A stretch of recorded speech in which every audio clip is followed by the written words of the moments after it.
കർത്താവിൻ്റെ, ഞാൻ വചനം തുറന്നില്ല, എനിക്ക് പറ്റുന്നില്ല. കർത്താവിൻ്റെ, മനസ്സിലായോ? കർത്താവിലുള്ളത് മുഴുവനും എനിക്ക് തന്നിട്ട് എൻ്റെ മുഴുവനും കർത്താവ് കൊടുക്കും. ക്രൂശിൽ കയറി.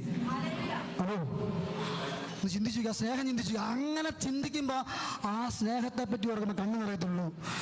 ഞാനൊന്നും ചെയ്തില്ല, ഞാനൊന്നും ചെയ്തിട്ടില്ല, ഞാൻ ഒരു കാര്യം ചെയ്തില്ല.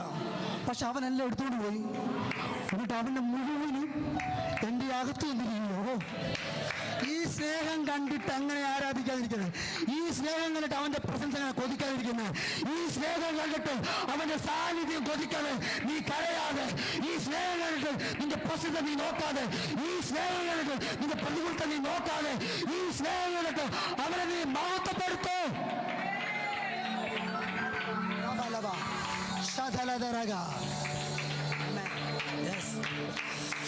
നല്ല 1-2-3 കർത്താവിൻ്റെ ആത്മാവിലേക്ക് തന്നതാ.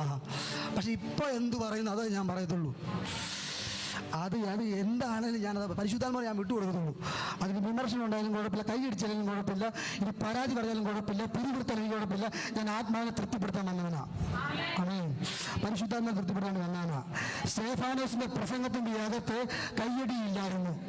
സ്തേഫാനോസിന്റെ പ്രസംഗത്തെ സപ്പോർട്ട് ചെയ്തവർ എങ്ങനെ അറിയോ? അവന്റെ പ്രസംഗം സപ്പോർട്ട് ചെയ്തു എങ്ങനെ അറിയോ? കല്ലേറ് കൊണ്ട് സപ്പോർട്ട് ചെയ്തു. കല്ലേറ് കൊണ്ട് സപ്പോർട്ട് ചെയ്ത് നല്ല കാര്യം. ഞാൻ പറയാ, നിനക്ക് കല്ലേറ് വരുന്നുണ്ടെങ്കിൽ നീ ഓർത്തോളം എന്തോ ഒന്ന് തുറക്കാൻ പോകുക. നിനക്കെതിരെ കല്ലേറ് വരുന്നുണ്ടെങ്കിൽ, നിനക്കെതിരെ അപവാദങ്ങൾ വരുന്നുണ്ടെങ്കിൽ, നിനക്കെതിരെ പ്രതികൂലം വരുന്നുണ്ടെങ്കിൽ, നിനക്കെതിരെ പ്രശ്നങ്ങൾ വരുന്നുണ്ടെങ്കിൽ നീ പ്രശ്നത്തെ നോക്കരുത്. എന്തോ ഒന്ന് തുറക്കാൻ പോകുക. അത് വേറൊന്നുമല്ല, അവന് സ്വർഗം തുറക്കാൻ നിനക്ക് വേണ്ടി അവന് സ്വർഗം തുറക്കാൻ പോവുക. ഇതിന്റെ അകത്ത് ചില ദൂത് പറയാൻ പോവാ.